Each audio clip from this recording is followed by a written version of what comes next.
Excuse the way I'm posting this. I'm sorry if you really can't see it, but I'm just in awe and shock and whatever else. Search warrants for Jodi Hildebrandt allegedly using cayenne pepper and honey to dress the wounds of the abuse victims. Can you imagine?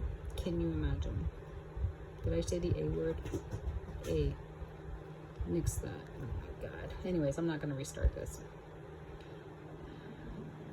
New search warrants obtained by 2 News details allegations of Jodi Hildebrandt using cayenne pepper and honey to dress the wounds on the bodies of the 2 kids of Ruby Franks. I just can't imagine how painful that was. Really, honestly. Oh my god. I can't even read it. And also, I think that Ruby used it too. They were saying, can you just imagine the pain? I don't get it. I don't get it. I really don't get it. Being an ex-nurse, I've seen my share of things, and this here is just so heart-wrenching. It just, I don't know. I really don't know. Wow. Its medical use aside, the presence of any type of remedy for the children's wound proved Hildebrandt at best aware the abuse was happening, authorities stated in the documents. 2 separate warrants were signed and served on the day of the 911 call. Oh my god.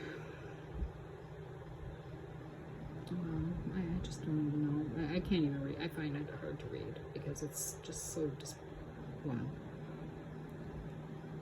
Officers found that the victim's mother, Ruby Frank, had left her kids in the care of Jodi Hildebrandt. One of the search warrants affidavit states, officers also found that Jodi Hildebrandt had posted several posts on social media and YouTube channel where she discussed mental health and family therapy. Really? What kind of therapy? Yeah. You know what? I'm glad she's surrendered her license, because she should not ever give anyone advice, especially when it comes to children. So a third warrant was signed the following day on August 31st. Warrant on Jodi Hildebrandt's property. According to the first warrant, a sergeant from Santa Clara had reasons to believe that there were items described at Hildebrandt's address as property used in the commission of the criminal offense of child A. This warrant was executed around 2 p.m. the next day. Wow. I don't know. Wow. In a statement included in the affidavit for the search warrant, upon arrival, officers found that a 12-year-old victim had duct tape around their ankles and appeared to be emaciated because the victim was abnormally thin and weak. The affidavit continued to say that medical personnel removed the duct tape and located open wounds. The victim informed officers and medical personnel that the wounds were from the rope that was used to tie the victims to the ground. Can you fucking, oh my god.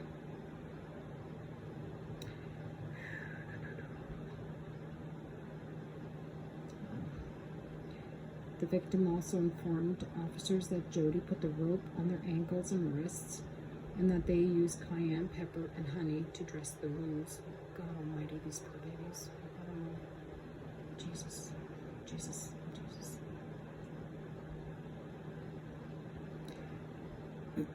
I'm not even, like that, whatever. Okay, cayenne, blah, blah, blah. I don't care. Just...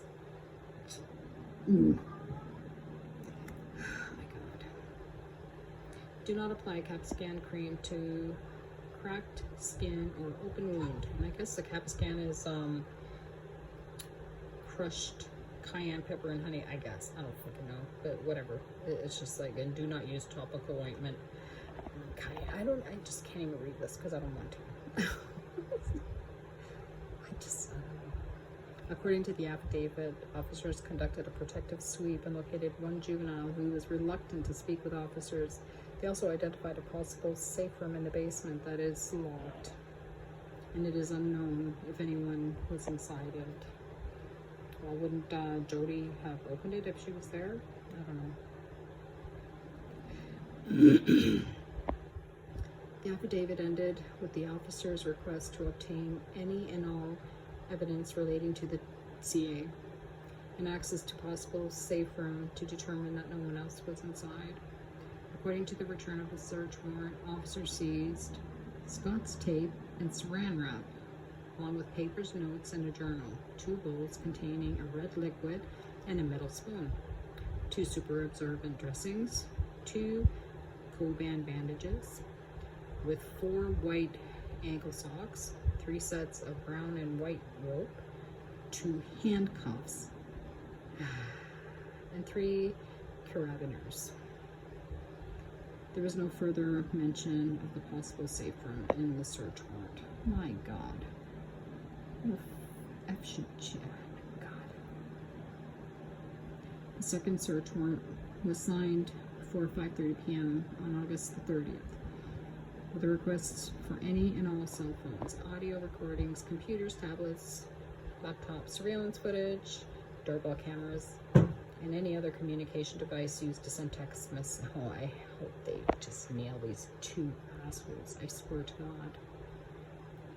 The victims informed the officers that Jodi put the ropes on their ankles and wrists, and that they used cayenne pepper. Oh my God. To dress the wounds. Can you just imagine? Can you imagine? The warrant specifically requests to obtain any devices from Jodi Hildebrandt or her home where she may have, sorry, make hazard in my face. Artemis.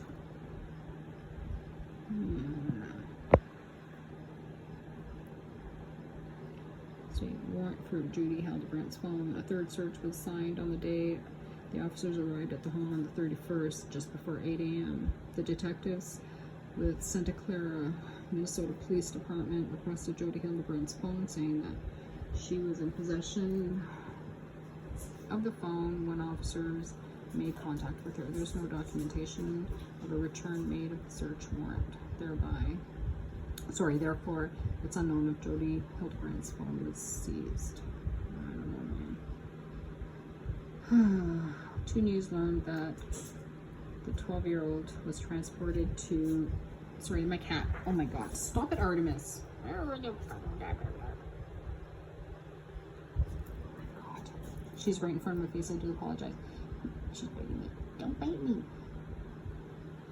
2 News learned the 12-year-old was transported to an area hospital and was placed on a medical hold due to his deep lacerations from being tied up with rope and from his malnutrition. This document also outlines that the 12-year-old's 10-year-old sibling, which is the girl, was also determined to be malnourished. Oh my God. This affidavit also outlines a search warrant on Jodi Hildebrandt's home, mentioning that the officers located 2 used medical gauze dressings near cayenne pepper and honey paste. Ms. Hildebrandt requested a lawyer and did not speak with us. Yeah, she's a fucking dirty person, man. She is just nasty. Extremely nasty. Wow. Like, what? I don't know, man. I'm just beside myself. And to be honest, Kevin, I don't know, the husband, I don't even want to give him the benefit of the doubt. But to be honest, when they were just the family on YouTube, there wasn't any of this abuse going on, you know. But Ruby's whack, you know, and she followed Jodi and she listened to Jodi, and I don't know what her mind's corrupt. If they're gonna give Frank the kids, I think that they need to do weekly visits, maybe daily. He needs supervised, you know, supervised first, then weekly visits. No ifs, ands, or buts. Maybe bi-weekly, because it only takes one day of him whipping their asses for going to the police and making their mom go to jail. And I'm just very worried what's going to happen to the kids when they get returned. So I'm hoping to God that, I don't know, I'm just worried for them. And I think all channels should be abolished. I found another channel and I reported it and I haven't been able to find it. How to make your kids thankful. The same fucking thing. And I wish I had, I just reported it right away and they've removed it. But that was the title, how to make your kids thankful. If they're whiny, this, that, can you, another channel just like that.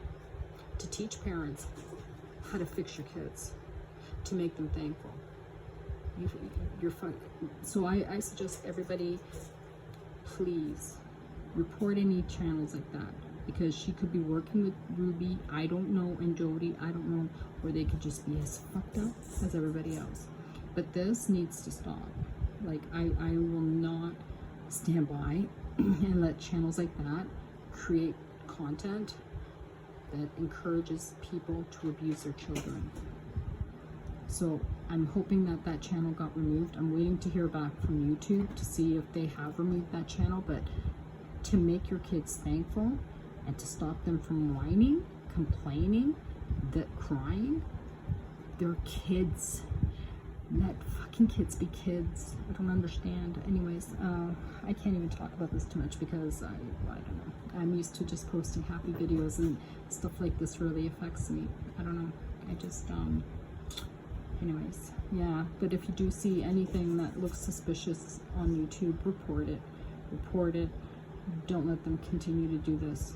I refuse. I will be on their butts, and I will have all these crazy parents off of YouTube, you know, because they're taking the money, and those kids don't even get any money. They're not paying these kids.